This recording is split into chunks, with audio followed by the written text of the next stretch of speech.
신종 코로나 바이러스 확산으로 불안감이 커지면서 정치권도 앞다퉈서 정부의 철저한 대응을 주문하고 있습니다. 하지만 온도차도 느껴지는 상황인데 더불어민주당은 정부가 잘 대응하고 있다면서 과도하게 불안을 부추겨서는 안 된다 이렇게 강조를 했고, 반면에 자유한국당은 정부 대응이 부족하다면서 중국인 입국 금지를 검토해야 한다 이런 입장을 보이고 있습니다. 국회 취재기자 연결합니다. 우철희 기자.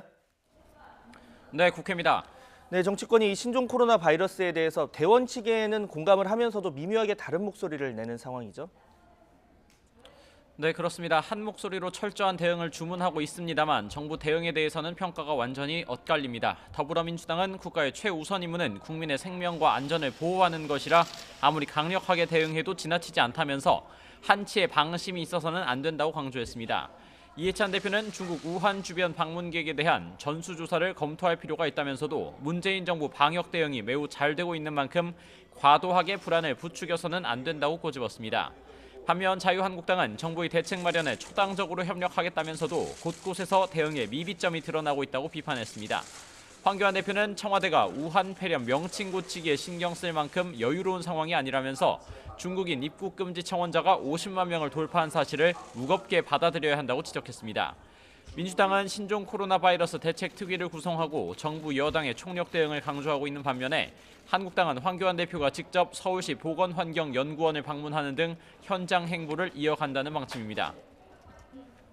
네, 각 당의 총선 준비 상황도 알아보겠습니다. 지금 민주당의 총선 영입 인재 원종건 씨 미투 파문이 이어지고 있는데 이해찬 대표까지 나서서 직접 이 진화에 나섰죠. 네, 이해찬 대표가 직접 공개적으로 사과를 했습니다. 영입 인재가 사퇴하는 불미스러운 일이 있었다면서 당 대표이자 인재영입위원장으로서 국민께 심려를 끼쳐 송구하다고 밝혔습니다. 철저한 진상조사와 향후 영입할 인재들에 대한 사전 점검 강화도 약속했습니다. 총선을 위해 영입한 인재들을 둘러싸고 부실 검증과 같은 잡음이 계속 불거지자 확실하게 끊고 가야 한다는 판단이 작용한 것으로 보입니다. 또 공천 심사와 경선에서 불이익을 받게 될 하위 20% 평가를 받은 의원들에 대해서는 철저히 입단속을 시키고 있습니다. 윤호중 사무총장은 소속 의원들에게 하위 평가에 대한 언론의 취재 요구에 긍정도 부정도 아닌 입장을 견지해달라는 내용의 문자 메시지를 보냈는데요. 평가의 취지는 해당 의원들에게 경선 기회를 보장하는 데 있는 것이지 정치인으로서 명예를 실추시키는 데 있지 않다고 설명하면서 단일 대우를 갖추자고 설득했습니다. 한국당은 오늘 공천관리위 3차 회의를 엽니다. 특히 현역 공천 배제, 그러니까 컷오프 기준이 논의될 예정입니다.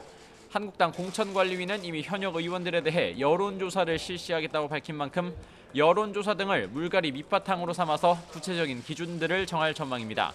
이미 당 총선 기획단에서 현역 30% 컷오프, 전체 50% 물갈이를 기준으로 정했고 김형호 공천관리위원장도 이보다 높은 수준의 인적 쇄신의 필요성을 밝힌 상태입니다. 컷오프 대상이 되는 현역 의원들의 거센 반발을 넘어설 수 있을지 관심입니다.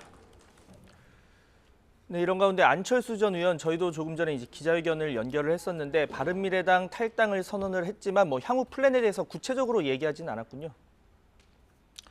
네, 앞서 앵커 언급대로 조금 전 기자회견을 열어서 비통한 마음으로 본인이 직접 만든 바른미래당을 떠난다고 밝혔습니다. 앞서 손학규 대표에게 사실상 대표직에서 내려오라는 최후 통첩을 보낸 것이 거부당하자 결단을 내린 겁니다.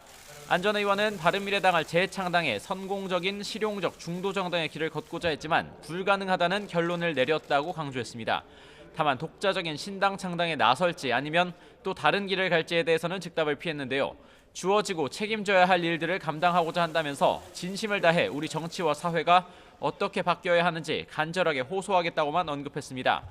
대부분 비례대표인 바른미래당 소속 안철수계 의원들은 탈당할 경우 의원직을 잃는 만큼 일단 당에 남을 것으로 전망됩니다.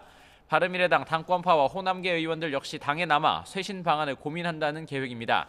이런 가운데 한때 안철수계로 분류되던 김영환, 문병호 전 의원과 김근식 교수가 보수통합을 논의하는 혁신통합 추진위 합류를 선언해서 안 전 대표의 향후 행보에 관심이 집중되고 있습니다. 지금까지 국회에서 YTN 우철입니다.